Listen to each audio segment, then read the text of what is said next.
What's going on YouTube? Kronos here, and welcome back to the PSO2 video. In today's video, we're going to tackle something that I honestly get a lot of questions about. It has to do with the combos that I use on Bouncer. Now, I'm going to address both Soaring Blades and Jet Boots. Now, before we get started, just a quick note, maybe a bit of a longer video, just because I'm going to go through each of the combos and the situations I use them in, and try to accurately display these combos themselves. And as far as experience goes, I'm far more experienced in Jet Boots. I'm sorry, in Soaring Blades than I am in Jet Boots personally. So my combos on Jet Boots are going to be a bit limited, though. To be perfectly honest, I feel like they are a little bit more limited on Jet Boots anyway. You're really only pushing into one thing specifically. So without further stalling, as we like to call it on my stream, let's jump right into it. So if you ever want to test out your damage itself in PS2 and you're just not aware of it, you can go over to practice quests and go into damage calculation. Fight a rock bear. It's pretty much the closest thing we get to a training dummy in PSO2. So it's pretty useful for practicing a few things, especially with practicing parries and stuff along those lines. But it is not really the best gauge of your overall damage. I know a lot of people like to ask, how much damage can you do in a 20-second time frame on rock bear, so on and so forth. And there are a lot of situations where you really don't get a lot of the setup you need to be able to push out, crazy amounts of damage. Also, sometimes targets just aren't really, in your favor. So it's nice for trying to figure out certain things, but don't let it govern how you play the game overall. Also, talking to this chick over here lets you decide on what different mode you're going to be using. Of course, 20-second calculation mode is just free roving rock bear. Free mode is the same thing, but there's no timer on it. Stationary 20-second calculation mode is just standing still for 20 seconds versus free mode. Most people tend to use stationary 20-second calculation mode just to test out how much damage they can push in about 20-second time frame. You then take that amount of damage, of course, divide it by the time that is taken to deal that damage, and you can get your damage per second. So pretty nice. But for our demonstration, we're going to be using stationary free. And we're going to summon our rock bear. So, pretty simple. When it comes to the rock bear itself, it's just going to stand there menacingly and stare at us. We're going to lock onto its head. Pretty nice. So to start off, Soaring Blades, pretty simple process itself. When it comes down to Soaring Blades, your biggest thing whenever you're using Photon Blade Fever, which is one of your biggest cooldowns, or which is your biggest cooldown on Soaring Blades, is using a weapon action between each one of your Photon Arts. Weapon action is simply the act of throwing Photon Blades itself. Usually it's going to be while moving either left, right, forward, or back. If you can help it in your combos, moving forward and hitting your target without losing your overall positioning is actually I won't say recommended, but it's well, no, that's probably the best word to use for it. It's recommended because you're going to do increased damage. Now, locking on is usually something I want to do consistently just because you have Photon Blades. Your Photon Blades are tossed out by use of your gear, or I guess it's on North American servers or global servers. It's called Focus. So Focus is pretty easy. All you need to do is hit a target with the other Photon Art. Let me toss out my blades here. Blades themselves give you a little bit of focus, or just normal attacks will generate focus for you as well. Now that we've gone over all the basic stuff, we can talk about some of the combos. So combos I tend to use most of the time. This is going to be the most basic one. One of the first ones I tell everyone really to learn how to do if you're going to be playing Soaring Blades is fairly simple. All we need to do is weapon action while moving or gap closing back into our target by using Distraction Wing. So all we're going to do, pretty simple, is jump up, get kind of in line with our target, weapon action, and Distraction Wing into our target, and repeat over and over and over again. Your PP pool never goes down because it's pretty much PP neutral when it comes to use overall. It's great damage. Works on a target that's even moving, so if the target's not staying still, the target's moving around, you're able to stay a bit evasive. You can linger a little bit if you need to, and time it, because while you're throwing your while you're using your weapon action, you do have invulnerability frames, quite a few of them, but you don't have to wait. So just keep that in mind while you're doing this. Really good combo to utilize. And also, probably one of the most common ones, one every bouncer should really know.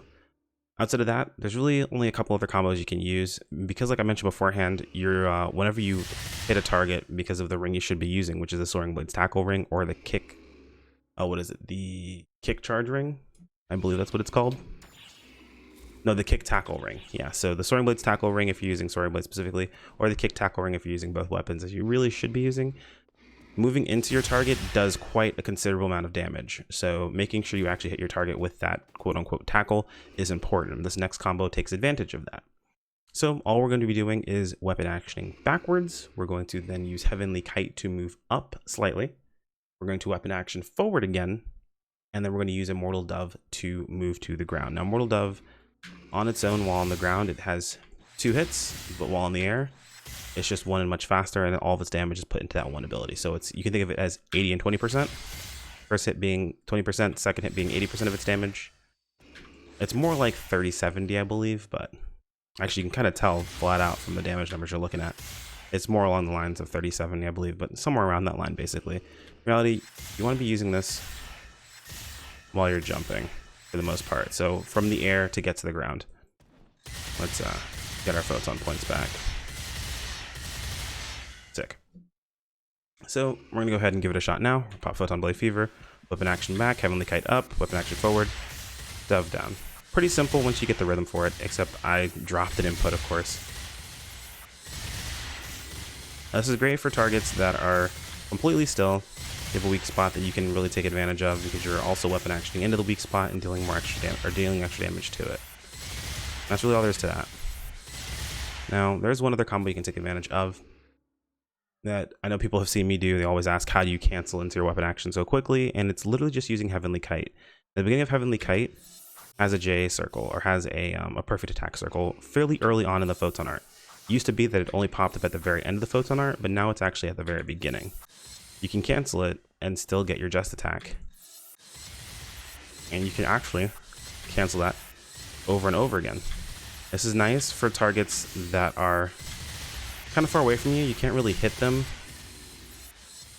with the other PAs, but you want to make sure that you're hitting them with your photon blades. So you'll see a lot of this use, or at least I get a lot of use out of this in something like Deus Esca, where his weak spot is far, far away from me. I can get high enough in the air and just continue to throw photon blades. But if you're not in Photon Blade Fever, this is going to be a PP negative combination, meaning you're going to burn PP using it.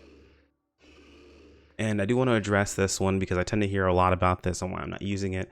But if you're playing both weapons, you're playing Bouncer Hunter. Because of this, you are not, or you want to make sure you're always just attacking into every single attack. You're getting damage bonuses by using your just attacks, and if you're not, you're losing a lot of damage. Because of that, tech canceling photon blades is not an offensive choice. This is actually a defensive tool. You're able to use it to maintain pretty much distance from your target while also evading consistently. Now, it does cost PP to use. Actually, I believe this is PP neutral now because it's so there's so many blades that are being tossed out. So you don't really ever run out of PP to do this process itself as long as you have a little bit to start with, but it's not a damage increase. The only time situation that it would be a damage increase overall is if you're playing Bouncer Fighter, and you shouldn't be playing Bouncer Fighter for the most part, other than like very niche situations.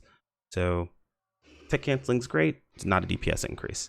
That's really all you're gonna really find. Outside of that, if you're in very, very niche situations where you don't want to be in the air, you can do something like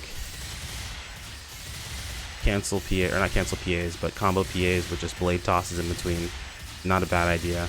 There are a couple of bosses where their weak spots are very close on the ground, and above them is something else you really don't want to hit. So you want to make sure you continuously keep your distance, not your distance, but your positioning on the target. So as long as you're tossing photon blades in between each photon art you're using, that's pretty much your primary goal overall. And that's going to take care of all your Photon Blade Fever combos for the most part. You can also simply Dispersion Strike into blade tosses. That will work in and outside of Photon Blade Fever for mobbing. You can also cancel out of these abilities a lot early on if you need to. You will lose your just attack or your perfect attack if you cancel out of this into a blade toss. However, it's usually used as a defensive option if you don't want to take a hit, since using your weapon action does provide you a large amount of iframes. Now, outside of weapon action combination, or not weapon action combinations, I'm sorry, but Photon Blade Fever combinations, you do have a few others you can utilize yourself. I did show you just one specifically. It can be used in or out of your Photon Blade Fever. The other one is going to be with Kestrel Type 0. Now, Kestrel, you do want to craft it, so you want the custom version of it.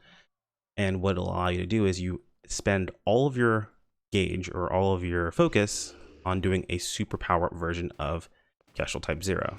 Now you can, or I'm sorry, of Kestrel specifically. It's called Type 0 on the Japanese servers, and I haven't been able to let go of that, so I apologize in advance. But it's the custom version of Kestrel.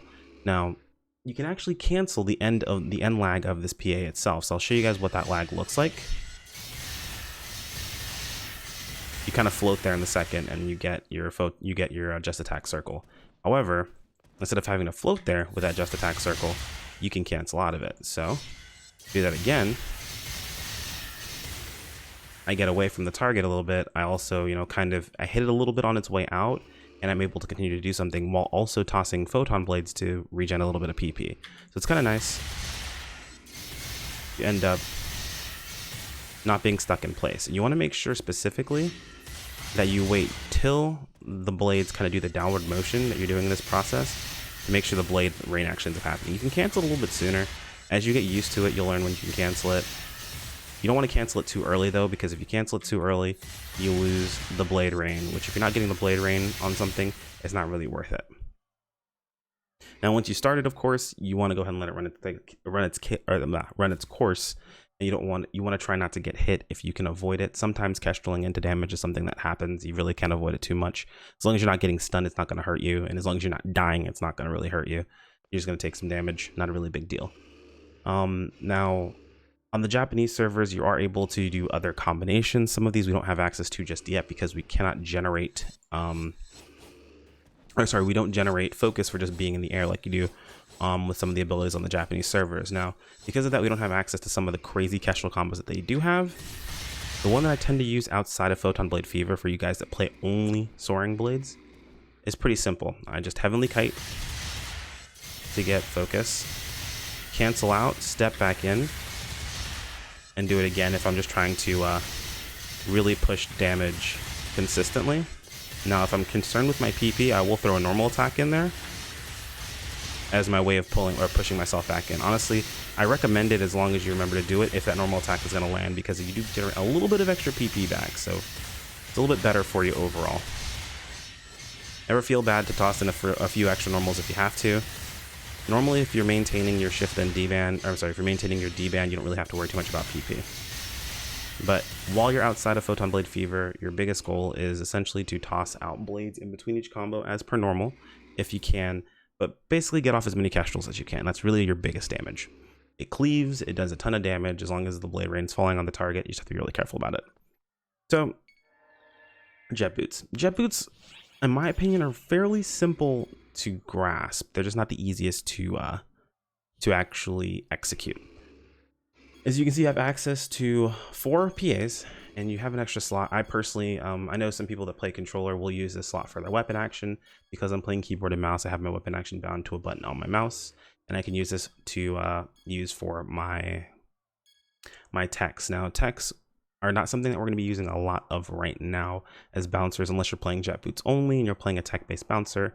If you are, I personally don't recommend it till we get Phantom, but everyone can play the way they like to. Some of these combos will still work for you. Essentially, what you're trying to do is build your focus and then spend that focus specifically on Jet Sweep Kick. Now, Rapid Strike does increase, I believe, the amount of damage normal attacks do. I'm not sure if they bake that in fully into just Jet Boots' kit overall. They might have, but the biggest thing about Jet Boots is the Jet Boots kit overall, and its buff is increasing the speed of your attacks. By itself, Jet Sweep Kick has a charge time.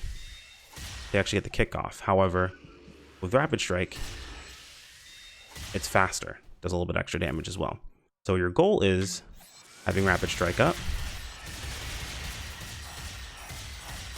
and getting as much focus as you can to go ahead and burn on Jet Sweep Kicks.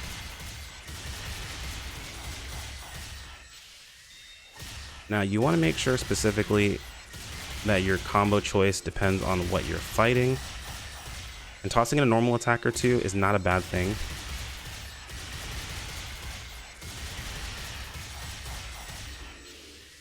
Normals are pretty strong on Jet Boots, so normals are not bad. They're really great on keeping your photon, or not your photon art, but keeping your PP up, as well as tossing in the weapon action for dodging and movement if you need to reposition. So reality, it's a little bit less complicated and make sure we have our buffs up. But it's a little bit less complicated. You're just burning everything you can for jet sweep kicks. That's really all you're looking at doing. If you've got all of your buffs up properly, if you're landing everything, you should have enough focus to burn jet sweep kicks that are very strong. Now, you can replace photon arts specifically with charge techs. I'm actually going to make sure I have a little bit extra. There we go. Gonna just burn this really fast. But you can replace photon arts with charge techs. Now, say I'm closing in on a target, I want to change my element. I can close in on this target itself and pop a tech to get that extra focus that I need. Charging a tech, whether it's a damage-based tech or a non-damage based tech,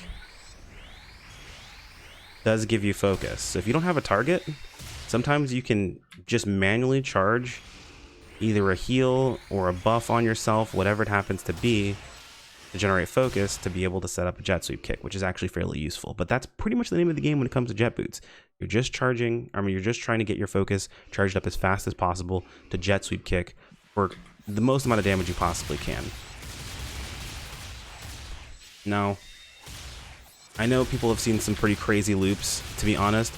Once we get access to Phantom as a subclass, you'll be able to get away with actually just charging a tech, letting that tech land, and immediately jet sweep kicking. That's how much focus we'll be able to generate by that time, and why people really recommend waiting to go like a tech-based bouncer until we have Phantom as a subclass, because it does make a pretty big difference. However, you can, and I almost hesitate to say it, you can play with other subs like Fighter to increase your tech damage. To be perfectly honest, Hunter does not provide you any tech-based damage bonuses. If you want to kind of put yourself towards tech damage, Fighter generally right now is the choice you would make. However, you sacrifice all versions of defenses completely to be able to do so. So I don't personally recommend it. Playing both weapons, that way you have access to both cooldowns for the optimum amount of damage, is going to be a better choice overall. So that's just my 2 cents on the matter. You're more than welcome to disagree. You can play however you'd like to. Hopefully this was helpful overall towards building up some information for those of you guys who might be struggling on damage, because people ask about my combos all the time. Anyway, guys, if you learned anything in the video, like is much appreciated. And if you guys have any questions, feel free to toss them in the comments below. So if you want to keep up with the content that's coming onto the channel, I want to try to change up a few things on a few things that I've been doing, and I'm still kind of working on that. So I ask that you guys be patient. I'm doing the best I possibly can. Thanks anyway for joining me, guys, on this one, and I'll see you all in the next video. Take care. Peace out.